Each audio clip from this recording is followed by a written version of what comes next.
We're Maren and Angela, and this is Homeschool Unrefined. We created this podcast to change the conversation about homeschool. This is a place where we encourage each other to do less, be ourselves, embrace natural learning, and keep homeschool simple, real, and fun. We are longtime friends, Minnesotans, and practiced homeschool parents with our master's degree in education. We are an inclusive and non-sectarian podcast and community. We believe Black Lives Matter and affirm LGBTQ plus families. We hope this is a place where we can all learn and grow together. This is episode 154, Unrefined Education. What have we learned from pandemic schooling? And we are going to get to that in just a minute. But first, Angela, we are going to start with an aha moment from you. All right. Yes. Okay. So my aha moment this week is, you know how we're all like craving time away or time alone and we're not able to get it. Yes, please. Right? Mm-hmm. One thing that is like almost as good as that, and I knew this before, like all the other aha moments, this is something I'm like relearning. Right. But is having one of your kids leave with like the other parent or grandparent or something.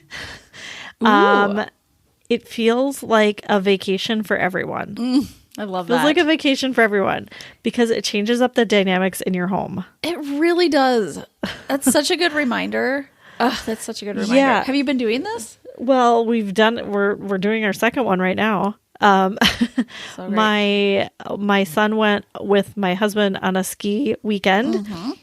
And they felt like they were having a vacation, which they were. Yeah. And then the rest of us at home felt like we were having a vacation because it just feels different, right? So like for this whole time, we've all been together. And when you switch it up like that, it's like, oh, well, since things are different anyway, should we, like go get takeout every night? Should we Right. not do school? Should we like not do the dishes or whatever? Yes. And then there's the sibling relationships that, are different. That is so true. So that's amazing. And then the other good part about it is when they come back home, like you're all happy to see each other. Yeah. And they want to share each other's moments with, I love it. They like to tell each other, this is what I did. This is what I did. I know. It's so great. I know. It's really great. Such a good idea. Yeah. And we're doing it again right now with another one of my kids is with my husband on a little mini trip. And the other three of us at home feel like we're on a little vacation. And I'm not going anywhere. The thing is, I'm not which getting you a don't want vacation. to, right? Well, Or I do mean, you? I would like that, but I'm not gonna right now. But it feels different enough. Yeah. It's like bringing a little bit of energy back into our homeschool. So That's so great. I need to remember this. Yes. To remember this and do this more often. Interesting that you said that because my husband and I have been talking about, like we love doing all family, just a little short road trip somewhere, go hiking or whatever, and then back home, right? Just for a couple hours or whatever. But it is increasingly getting tricky even to just do that with 6 people, 4 of which are kids who are actually like almost adult size in our minivan. They're like adult size people with like tweenage mentality is what I think of it as. And I'm like, this is getting tricky. Yeah. And you know what's more fun? One adult bringing 2 kids somewhere right now. Splitting it up. Splitting it up. It's just a little more, it's just a little more relaxing. Yeah, I can dedefinitely see that. Because Right like now. you guys are together, all 6 of you, all the time. Your husband's working from home. Yeah.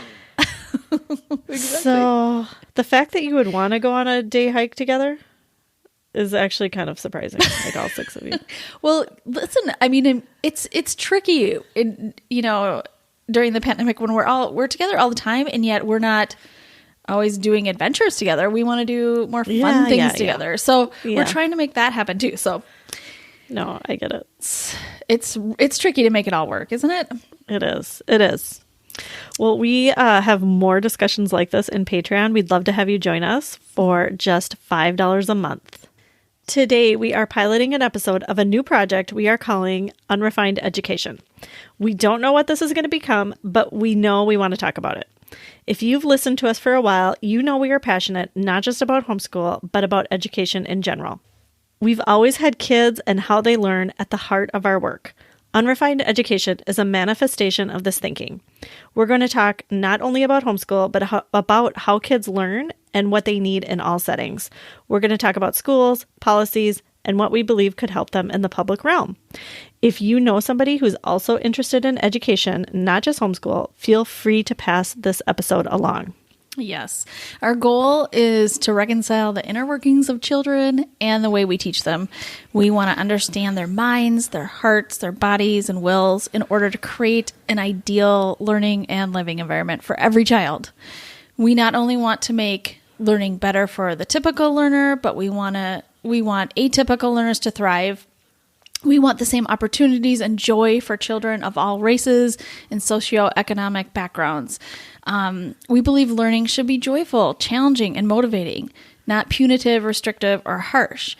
And we're here to open up the conversation that we as adults have the power to make the changes needed, not only for our own children, but for our communities, our country, and our world. So that's a lot. Yes, that's a lot. And we are going to start with kind of why we're homeschooling and how, if you're new here, you maybe have not heard us talk about why we are really proponents of public schools, even though we are homeschooling. Right. Yes. Yeah. So, do you want to start, Angela? Sure. Okay. So I really do love the idea of public schools. Yes. And I feel like I want my kids to experience it. I want my kids to go there. And, someday they might. And I do actually have one child in public school right now. Mm-hmm. She's doing high school there. But still, I've chosen to homeschool because, for so many reasons. But one of them that relates to public schooling is public school is teaching to the masses. My kids, like a lot of our kids, learn differently. And I want to be able to teach them in a way that works best for them. Right. Yep. So that's one of the reasons why we're homeschooling. Yeah. Right now. Great. And so much the same. I would say the same thing for us. I really felt when our kids were younger, like I wasn't ready for our kids to go to school so long. So, for like a whole day when they were so young, I wasn't ready for that.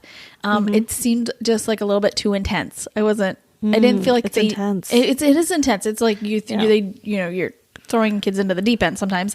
And then also same, like, I feel like my kids, I had an inkling that my kids were learning differently, and now they've been tested, and yes, they're learning differently. Yeah. and I just felt like, who is going to know the best way to make learning a positive experience for them? Me. Mm-hmm. And so that's a big reason why we're homeschooling. I do have to say, though, I've always, you and I have both taught in public schools. Yeah. We have masters in educations. We've been through the public school system ourselves, and I think we want the best for public school. We want the best for public school. We want the best for all kids.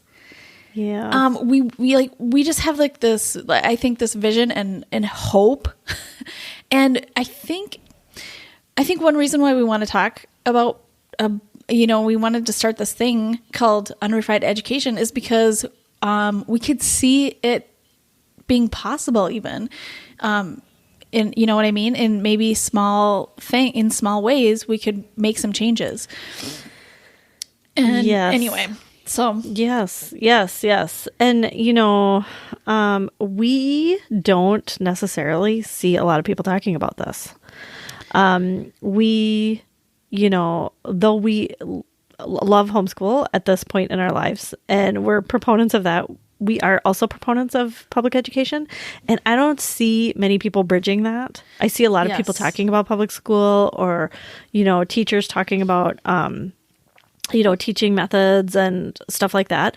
And then I see a lot of homeschoolers talking about homeschooling. Yeah. I don't see any much crossover. I know there is, right. But I don't see people talking about it. Well, and I think it's kind of, there's a dichotomy where I feel like for some reason we've had to make a choice. Like we're either pro public school or not. And, and I think that's just the way, that's kind of just, it's easier to have a black and white, issue. Like a lot of things. In a lot of things. And so we really do want to kind of just bridge that gap too and talk about the good things of both and, how we can just make this better. So our topic today though is what we want to specifically talk about is what have we learned from the pandemic about schooling? And for the same reasons, nobody is really talking about this that much. I mean, there's articles here and there. I've seen articles here and there. Well, schools, this is what's happening in schools. But it seems like such a side item. It seems like, a human interest story more than just like top news. Yeah. When it should be highest priority. Be top news. I know. I've gotten heated about this and talking to you in the past few months because kids make up a huge percentage of our population. Yeah. And then we know that a parent is home doing this with them this year. And so this like pandemic schooling is affecting at least 50% of the population, if not more right now. And we know it's a challenge for so many people. Whether your child is doing complete distance learning, if you're doing homeschooling, if you're doing hybrid, if you're sending your kid to public school full time.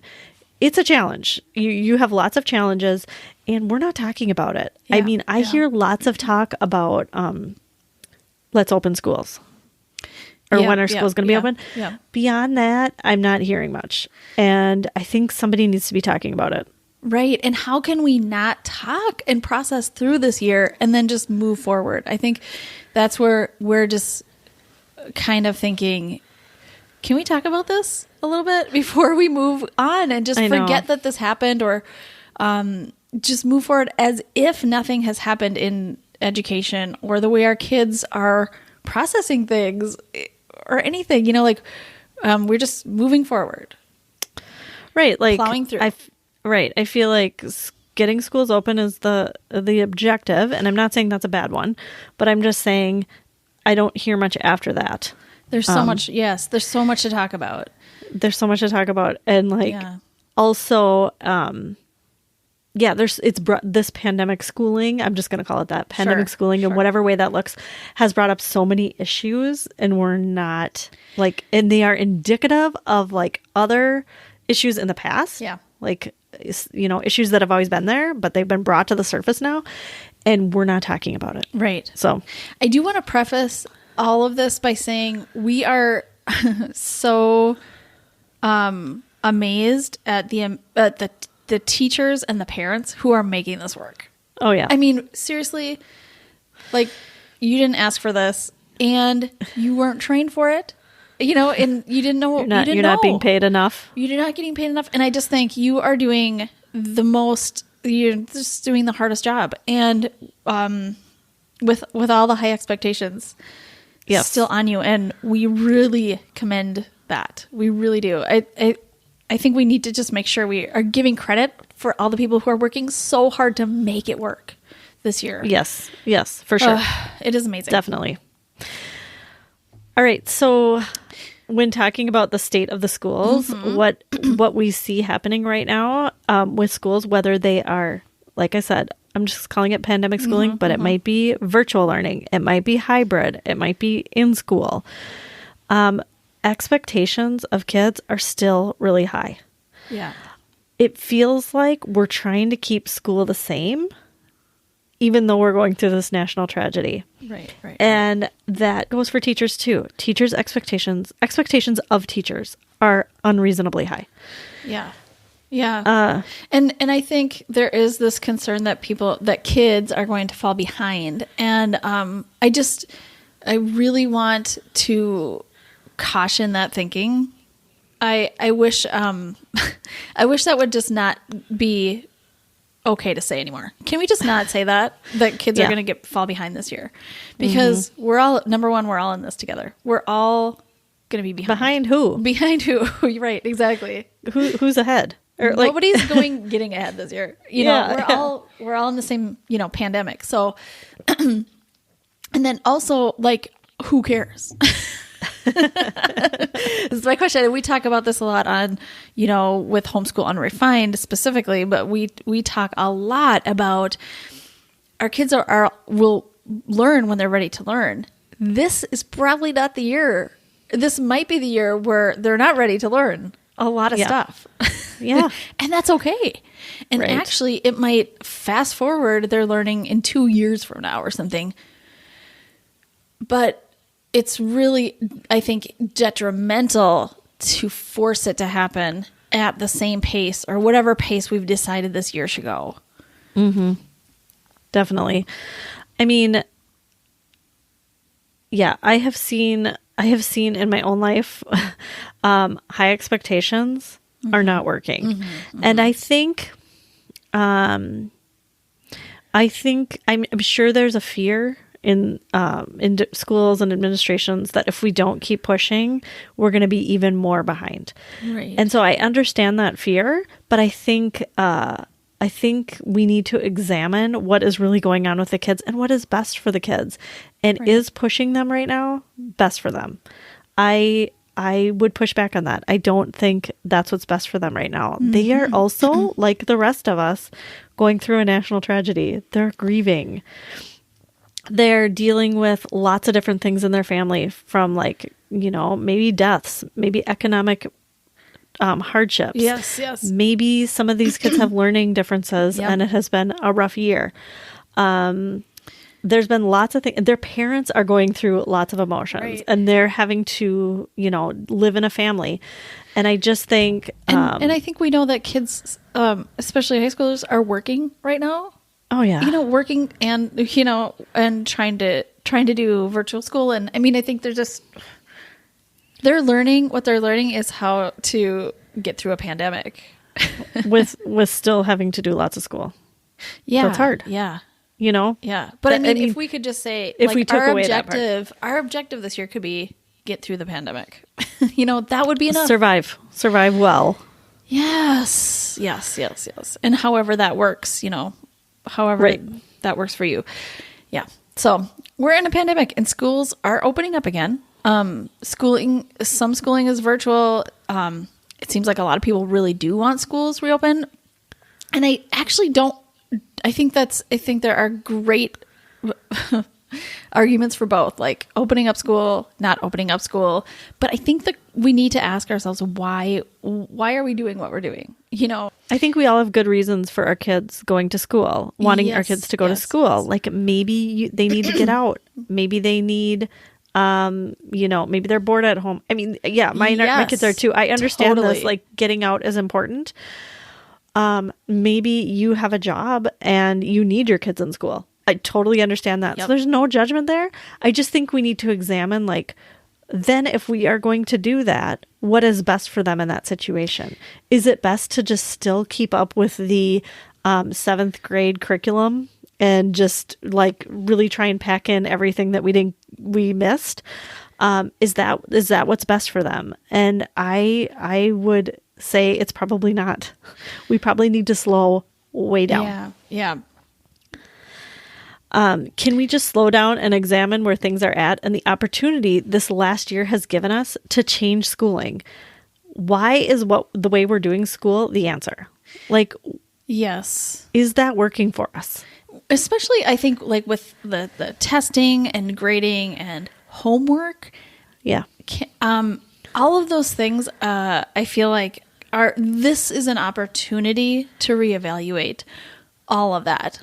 How we're doing it, why we're doing it, if we should do it at all, and what's really best for our kids. Right. Instead of how to just get to the end, let's just get to the end. Or instead of how to get back on that train. Yes. Instead of that, can we just stop and think wait, hasn't this pandemic taught us that some of these things aren't working? Right. And I also want to just reiterate that I think it's very valid to open up schools. So many people need that to happen, just logistically. Well, yeah. I mean, the way we've set up our society is we need kids in school.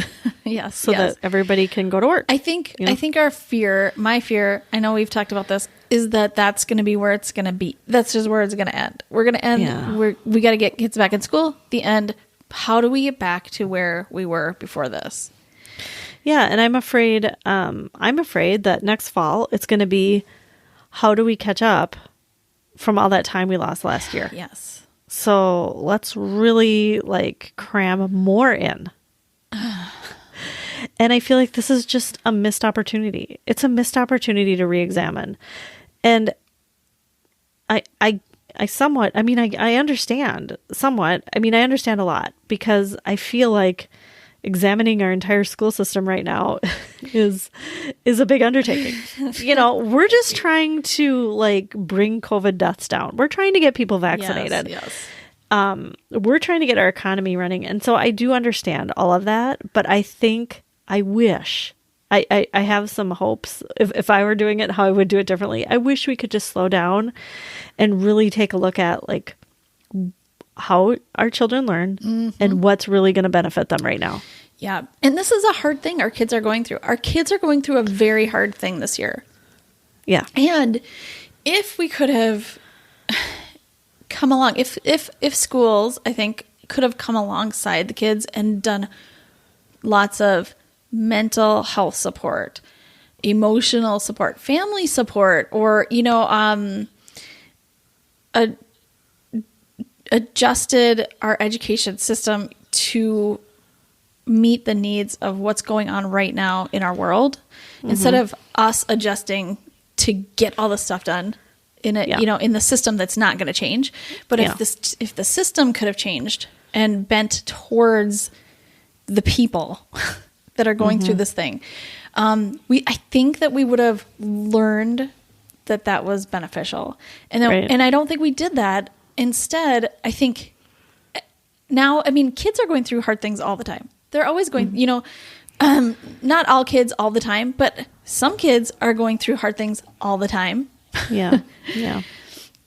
And all kids are going to go through something hard at some point. And I feel like this could have been an opportunity for us to figure out how to help them through those things. Yeah. In schools. Yeah. And we missed that. I think we missed that. Well, maybe there's still time. I don't know. Yeah. I'm hopeful. Maybe somebody will hear this. Yeah. I also feel like teachers are doing what they can within the system. And so I feel like teachers are trying. They're doing so much. Yeah. They're trying, we won't have any due dates for these assignments, or, you can take these classes pass fail. And that's what they can do. That's within their control. Exactly. To do those things, right? Yep. But that is just a little tip off the top. That is just a little teeny bit of we need so much more than that right now. It's so tricky because I always felt as a teacher, I have so much knowledge and understanding of these kids. And I feel like if I had more freedom, I could make this work so much better for my classroom. Really? And I think, I think most teachers probably feel that way. If I had the opportunity, I could do so many things, but I think teachers are very reluctant. And I think even principals and superintendents are very reluctant. It's it comes from the top down. A lot of times people who haven't been in a school for years and have really not, they're not necessarily thinking of what actually needs to happen and how kids learn and work. Right. Let's talk a little bit more about how children learn. I feel like we as a culture and community don't consider how children learn when we have designed our model of schooling. Mm-hmm. I think we have this model. Yeah. And then we have to do these certain things and follow the certain curriculum. Mm-hmm. And so within that, we're like, how can we make this enjoyable and accessible to everyone? Right. But we aren't examining the bigger question of, is this the right thing to be doing right now? Right. Yeah. So true. So true. Yeah. Yeah. It's tricky because, like I said, it's not a flexible model, really. It's It's a model that's been around for a really long time. Yeah. And I think because it's been around for so long, it's hard to move it. It's hard to change. Yes. A big old model. It's really hard. Model. It is. Yeah.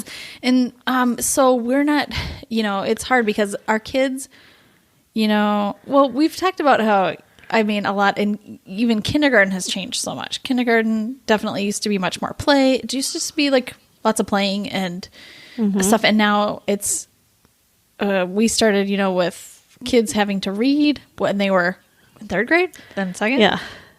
Then first. And now we're like kindergarten. We're kind of expecting preschool. Yeah. So it's like the pressure is kind of rising. So in that way, it's like even the system is maybe even tightening even more onto this. Yeah. Onto this model. Kids learn best when they are feeling connected and secure. Yep. When they get lots of rest, lots of time for movement, lots of play, when they get to follow what they're interested in and make decisions on their own path. Yep. And that's inherently not school. It's just not the way we're set up. And that isn't just for kindergartners. That sounds like what you're talking about is what a kindergarten might look like, where there's play, there's rest, there's movement. But we kind of we phase that out rather quickly, most of that stuff. And I think I think we need to actually make that go much longer. Even high schoolers need rest and play and choice and interest-led learning of some sort at some point of the day. And they need to feel connected. All kids need to feel connected. So if we could focus on the connection, so much learning would actually happen just naturally.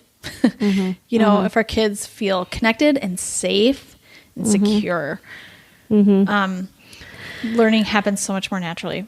Right. And it's too bad that that's not available to teachers or available to schools. And I think teachers know that, and they work so hard to make those connections. They try so hard. I've seen so many teachers this year just working, beyond their scope to make sure their kids are feeling loved and taken care of and connected. They are doing all the work. I think they're doing so much work. And it's just I wish the bigger system could support teachers in doing that. Right. Yeah. Okay, so let's move on to what we propose. Oh, yes. All right.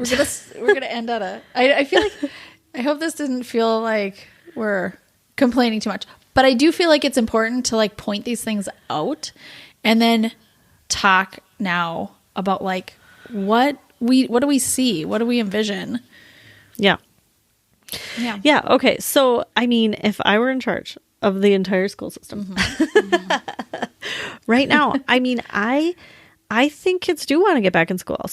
I think some parents do want their kids back in school. Yep. I think that works for a lot of kids. And I think we should still have it as an option. I definitely think we should have it as an option right now. But I think it should be optional. Yeah. And I think for those who are there because their parents are working or whatever, it's not optional for their family. I think what should happen is we should have lots of games.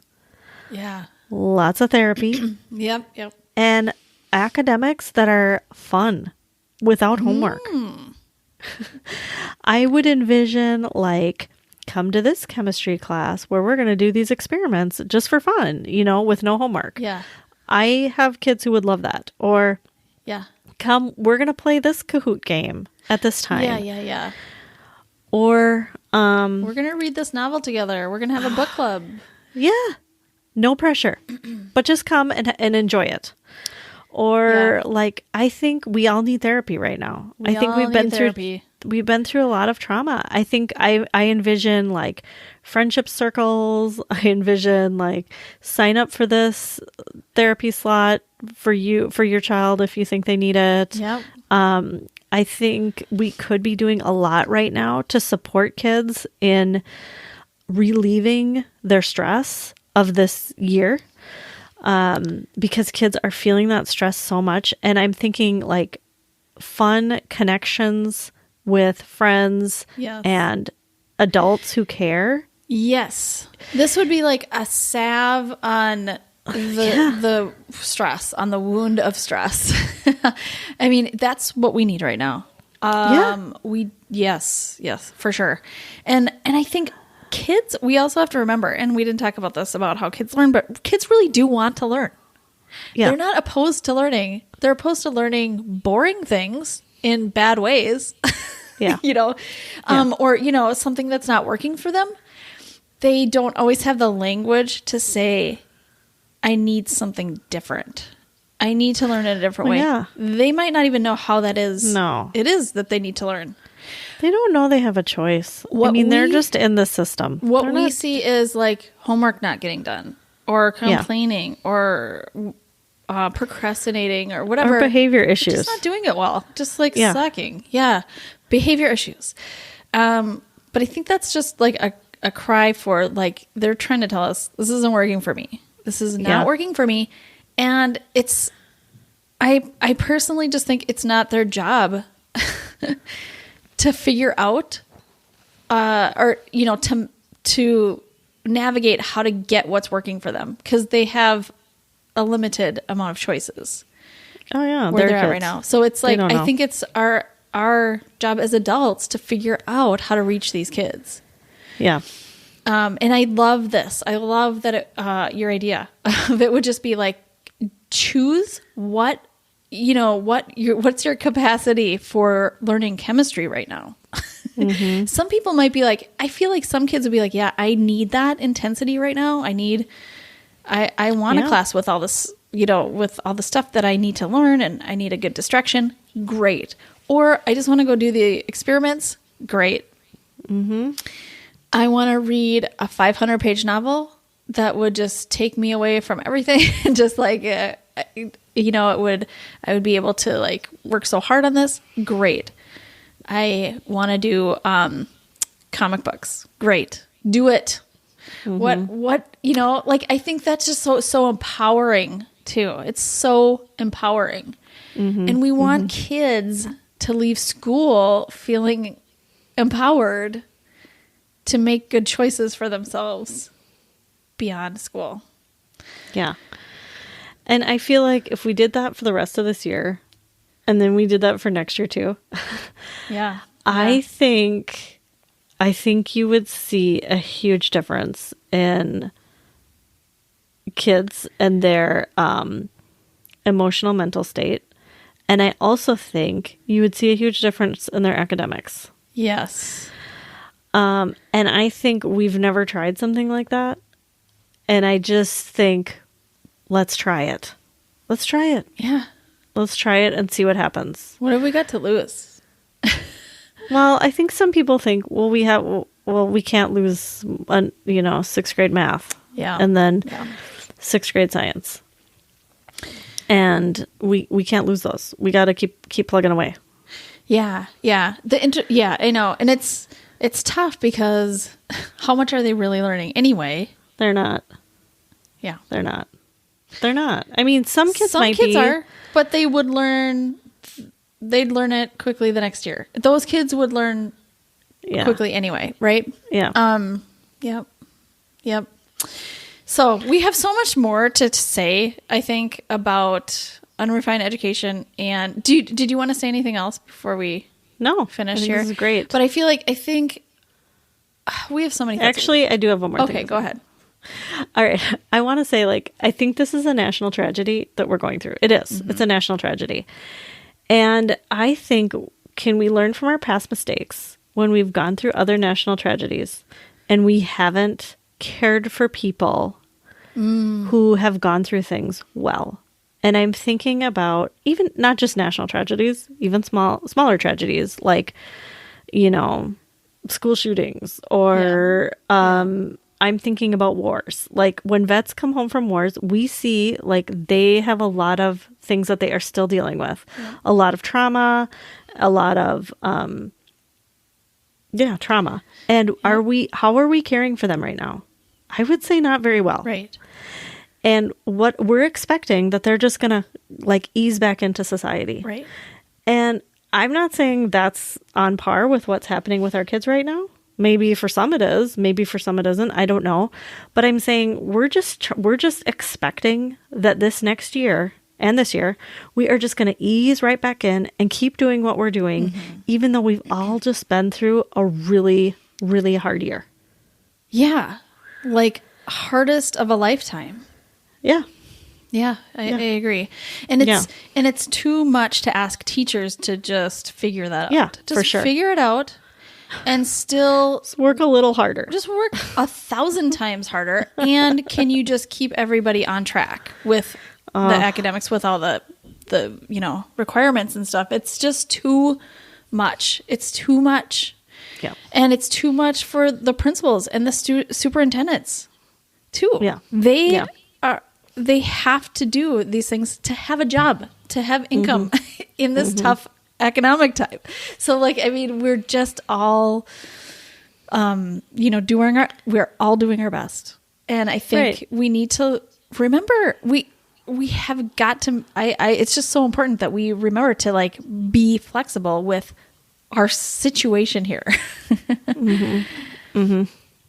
Yes. So, all right. So we have so much more to talk about. Angela and I talk a lot about educational issues just all the time ourselves. The two of us. And just the two of us. And so would love to have more conversations like this. We'd love to hear from you about what you thought of this conversation. If you like the idea of unrefined education in some form, tell us more about what you think you'd like to hear, or So we have another episode, an Unrefined Education episode planned later this season, and we're going to talk about a different topic related to education. We have so many ideas.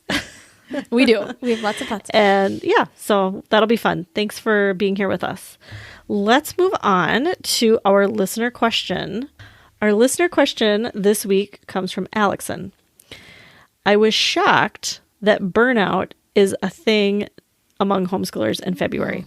What other patterns have you and others noticed that I can anticipate? So we are going to be talking about that in Patreon. Join us there at patreon.com/homeschoolunrefined, where we're going to talk all about that. Yep. Great question. All right. LTWs. Angela, what are you loving this week? Okay. I am loving a new pandemic. You asked in our Facebook group what pandemic purchases people have made. And I thought about this. This is not a big one. Okay. This is minor, but it is definitely pandemic related. We are now taking melatonin gummies, specifically sleep berry. I think it's called Joy Spring sleep berry melatonin gummies. I'm probably on our third container of these. I mean, this is a small container, but I was always kind of leery of melatonin, and I don't know why. I don't know. Yeah, a little bit leery. Yeah, and then and then we're in the middle of a pandemic, and I'm like, I'm okay with people do much more worse things to fall asleep than this. So I'm okay with this a little bit. Yeah. So our whole family is using these sometimes whenever we need them. And it's really nice. That's great. I'm now a proponent. And these taste delicious. They taste like candy. I've even got my husband on them sometimes. He's also leery of anything to help him fall asleep. You take them right before you go to bed? Yeah. On nights that we want to make sure we get a good night's sleep. Okay. Yeah. Yeah. Smart. That's kids or us. And and it's not like they're not addictive. It's not like if you take them 3 nights in a row, then the 4th night you won't be able to sleep. It's not like that at all. It's great. Just, I know that's what I was afraid of, I think. That's what that was my one concern about, because we've never done melatonin. You haven't? No, but I think maybe just because I had heard that like if you use it regularly, like maybe not 3 days, but like really regularly. Yeah. And we're not doing that. I'm making sure like we're not doing it all the time, but it's just like probably once or twice a week. We each do it sometimes. Great. Like, if one of my kids has a lot of energy and it's late and I'm like, how about you take a melatonin tonight? And it usually works really well. So I'm really liking this brand. Okay, great. We'll put a link in the show notes. What are you loving, Marin? Okay, I'm loving a movie. There's a movie out. I can't believe it because it's been so long that I've found it. There's hardly any movies out, but there's so many good movies out that are coming new. That are coming out. Yeah. Oh, okay. Well, season. Yeah. Okay. Well, I mean, Let's talk. I haven't seen a movie in a movie theater. No, I know. And they aren't as a big deal. Yeah, I know. Yeah. So anyway, this is an awesome movie. It's called Judas and the Black Messiah. Oh yeah, I've seen it. It's on HBO Max. It is so good. It is, historical fiction about a guy who the FBI he's actually going to go to jail, right? But they're like, okay, we won't let you. We'll take away your jail sentence if you infiltrate the Black Panther Party. This is like in the 70s, 60s, 70s. And so he goes in and pretends he's one of the Black Panthers, and he gets all this information and feeds it to the FBI. And it's really interesting. It is based on a true story. It's very telling about just America and how we have, treated Black people throughout, history, and how it really hasn't, a lot of things just still haven't changed, honestly. And this was, this happened 50 years ago. So anyway, Daniel Kaluuya is in it. Oh, yeah. And then Lakeith Stanfield. I just feel like he was I like him. so good in this movie. He was so good. So good. Good choice, Marin. Yeah. I also watched that and good. loved it. I know. Loved it. I was going to talk about it in our LTW Extra on Patreon. We will talk more there about it. I love Lakeith Stanfield. Well, I love Daniel Kaluuya too. He's been in a few movies he's just really, really good. Yeah. And this is an important story. It is. This is an important story that we all need to know about. These are the stories that we won't hear unless they're made into a movie or a book. You don't learn this in your high school history, and you should. Exactly. You should. Yep. This is an important story. So I think, and that's on HBO Max. Yep. Worth it. Which HBO Max has been maybe my favorite pandemic purchase. Yeah, you're right. That's a good one. So many good movies on there. Yeah, I think they just hit the jackpot with all the movies. So it's a good place to go if you're looking for movies. Yes. All right. Well, thank you everybody for being with us this week. You can follow us on social media at Homeschool Unrefined. We're on Facebook and Instagram.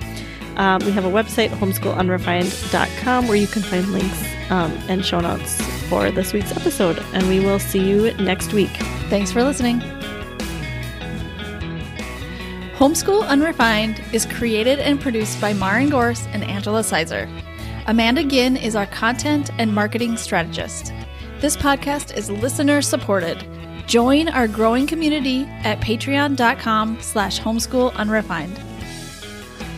We donate 10% of all Patreon income and product sales to The Conscious Kid, a Black and Brown-led organization that has been instrumental in our own evolution and in leading the way in both ideological and tangible change with their work in parenting and education through a critical race lens. No matter how you homeschool, you are exactly who your kids need. You're doing great.